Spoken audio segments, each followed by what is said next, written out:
Nous abordons désormais la cinquième partie de ce cours, apogée et déclin du 19e au 20e siècle. Et d'abord, dans cette vidéo, je vais exposer la conception de la liberté des modernes selon Benjamin Constant et John Stuart Mill, en analysant comment cette vision diffère de la liberté des anciens. Et puis, j'aborderai également la critique de Rousseau par Benjamin Constant, ainsi que les relations entre liberté politique et liberté économique.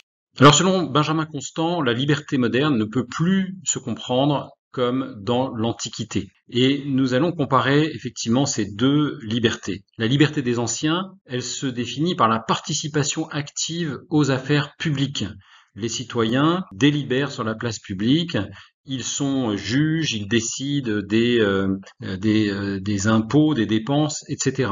Donc, ils sont souverains dans les affaires publiques, nous dit Benjamin Constant, mais ils sont esclaves dans les rapports privés, c'est-à-dire dans le cercle familial. On a par conséquent une liberté qui est politique et qui est collective. En revanche, la liberté des modernes, elle réside dans la jouissance de l'indépendance privée. C'est la sphère privée qui est valorisée, c'est le droit de n'être soumis à aucun arbitraire, alors que dans l'Antiquité, on a l'ostracisme, on a différentes formes de contrôle, de surveillance.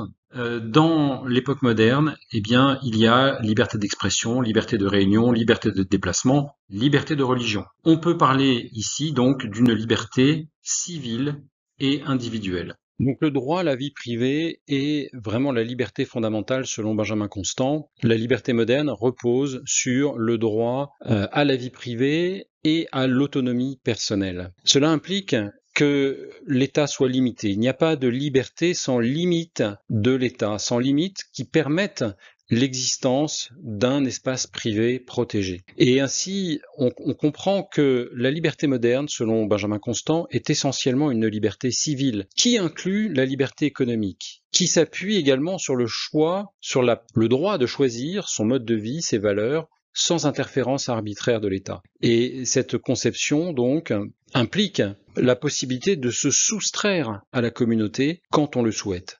On peut dire que cette conception correspond au droit civique américain qui protège l'individu contre l'arbitraire, ainsi qu'on le voit dans les amendements de la Constitution. Alors la pensée de John Stuart Mill rejoint en grande partie celle de Benjamin Constant. D'abord, on va trouver cette définition de la liberté. La seule liberté digne de ce nom est celle de travailler à notre propre bien, de la manière qui nous est propre, pour autant que nous ne cherchions pas à en priver les autres. Et donc, on voit bien ici que la liberté, c'est la liberté individuelle dont il s'agit. C'est une liberté qui comporte des devoirs. Je dois respecter aussi la liberté d'autrui, mais c'est un droit qui est fondamental et qui impose des limites à l'État. Donc les limites de l'État. La souveraineté de l'État s'arrête là où commence celle de l'individu. L'État ne peut intervenir que pour empêcher qu'un mal soit fait à autrui. Donc la seule raison pour laquelle l'État peut contraindre un citoyen, c'est si jamais ce citoyen nuit aux autres. D'où le principe de non-nuisance. Si une action n'a pas de conséquences néfastes sur autrui, l'individu est libre de l'accomplir, même si cette action nuit à lui-même. Autrement dit, l'État ne peut pas faire le bonheur des citoyens, il ne peut pas vouloir contraindre le citoyen pour son bien-être, il ne peut le contraindre que si il nuit aux autres, et c'est la seule raison. Pour le reste, l'individu est souverain. Selon Benjamin Constant, c'est la confusion chez Rousseau entre la liberté des anciens et la liberté des modernes qui a été la cause de toutes les dérives de la Révolution française. En effet, Rousseau avait une conception de la liberté qui était très influencée, très inspirée par la liberté des cités, par exemple d'Athènes ou de Sparte, c'est-à-dire une conception de la liberté comme participation directe et collective des citoyens à l'action politique. Et dans cette conception, il n'y a pas de séparation entre la sphère publique et la sphère privée. Donc la sphère publique, elle est illimitée. On l'a vu dans la vidéo précédente, pour Rousseau, la souveraineté du peuple autorise un pouvoir absolu. Parce que, au motif que le peuple ne peut pas se nuire à lui-même.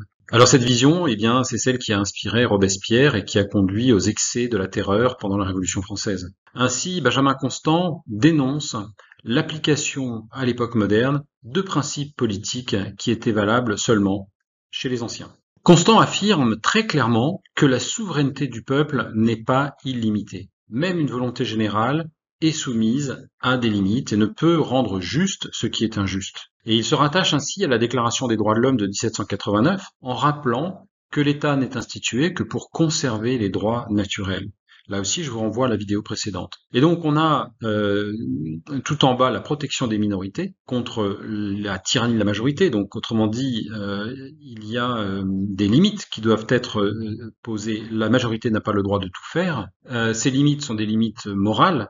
On retrouvera la même idée chez Alexis de Tocqueville, qui dit que le peuple ne peut pas rendre juste ce qui est injuste, même s'il est majoritaire. Et on a enfin tout en haut, eh bien, les droits naturels, c'est-à-dire l'existence d'une loi suprême, une loi supérieure, qui est à même justement de poser ses limites. Pour Benjamin Constant, la liberté politique ne peut pas exister sans les autres libertés. La liberté politique sans les autres libertés n'est qu'un leurre. Et c'est justement une des difficultés de la Révolution française.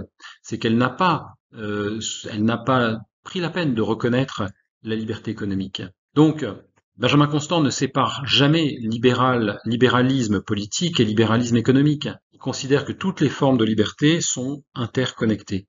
Ainsi, nous avons la liberté politique, la liberté religieuse, la liberté d'expression et la liberté économique, sachant que la liberté économique, c'est celle qui permet de poser les limites les plus fortes à la tendance de l'État de vouloir tout contrôler. La liberté économique est une forme de contre-pouvoir, une forme de décentralisation qui s'opère par le marché. Dans une société libre, il est nécessaire d'établir donc une frontière stricte entre la sphère publique et la sphère privée.